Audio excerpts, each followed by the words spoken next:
Alors, faisons un peu de naturopathie. J'ai parfois interviewé des naturopathes. La naturopathie, c'est en fin de compte la médecine naturelle.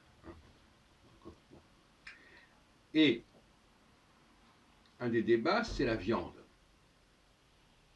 Alors, dans une présente vidéo, je disais, bon, c'est vrai, il se passe des choses assez épouvantables dans les abattoirs, mais on est bien content de manger de la viande. Et là, il y a un dilemme éthique important dont j'ai parlé. Est-ce qu'il ne faut pas se contenter des fruits d'une production sans trop s'interroger sur les conditions de cette production?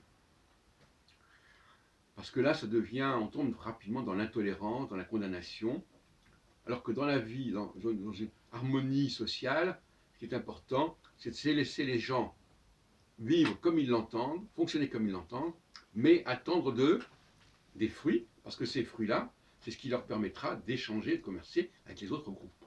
Et chaque groupe doit proposer ses propres fruits, qui peuvent coûter très cher à toutes sortes de niveaux. J'en ai parlé tout à l'heure.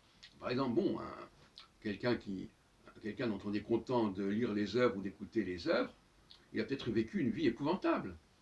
Alors, est-ce qu'il faut dire interdisons à cette personne de vivre une vie épouvantable, ou bien, puisque cette personne est épouvantable, ne lisons pas ou n'écoutons pas sa musique, etc. Bon, ça, il y a une dérive là qui me paraît assez effarante. L'autre point que je voulais aborder, à propos de la naturopathie maintenant, c'est la question de la viande, justement.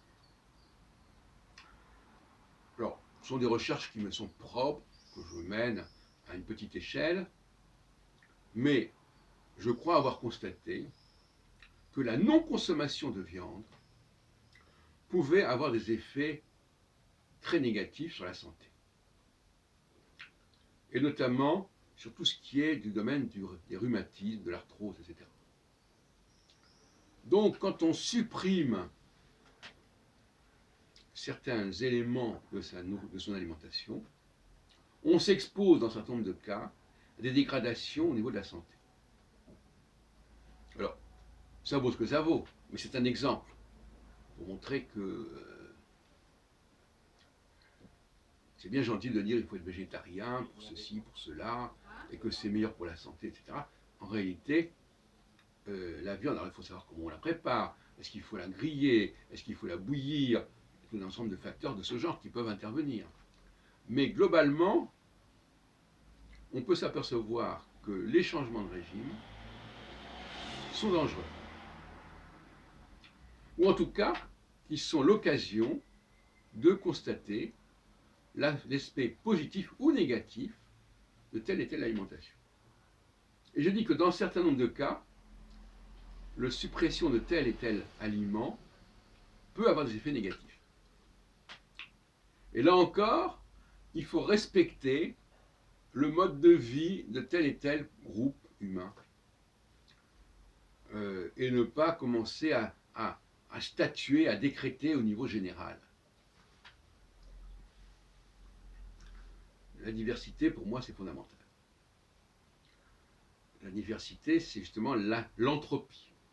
Quand on a un tempérament anthropique, on est dans l'empire, on est dans le rayonnement, et on n'est pas dans l'unité, on est dans la diversité. Diversité des expériences, des expérimentations, des fruits qui sont le résultat de ces différentes expérimentations. Et il ne s'agit pas du tout d'unifier, d'autant plus, alors j'en ai parlé hier aussi, l'affirmation de l'unité est souvent un déni de réalité, encore une fois. Il y a des choses qui sont différentes et on décrète que c'est pareil et que ça n'est fait qu'un. J'ai dit l'autre jour, à propos du monothéisme, que le monothéisme dans le monde biblique est un motif du déni. Déni du schisme entre le nord et le sud du pays, entre le royaume d'Israël et le royaume de Juda. On dit, ah mais non, ça n'existe pas, et même à la limite, ça n'a jamais existé. La plupart des gens qui prononcent le schéma Israël, on leur dit, oui, Dieu est un, Adonai Eloheinu, Adonai Echad, Echad, qui est le Wahad arabe, parce qu'il y a aussi un wahadisme arabe. Tout ça est extrêmement suspect. Toute affirmation unitaire est suspecte. Elle est suspecte de négantropie, justement.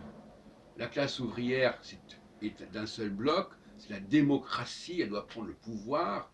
La nation, c'est d'un seul bloc, elle doit se refuser, faire partie de l'Union européenne, etc. Bon, le Brexit, et il faut respecter la diversité, ce qu'elle apporte, les expériences des uns et des autres, ce qu'ils apportent, et juger aux fruits.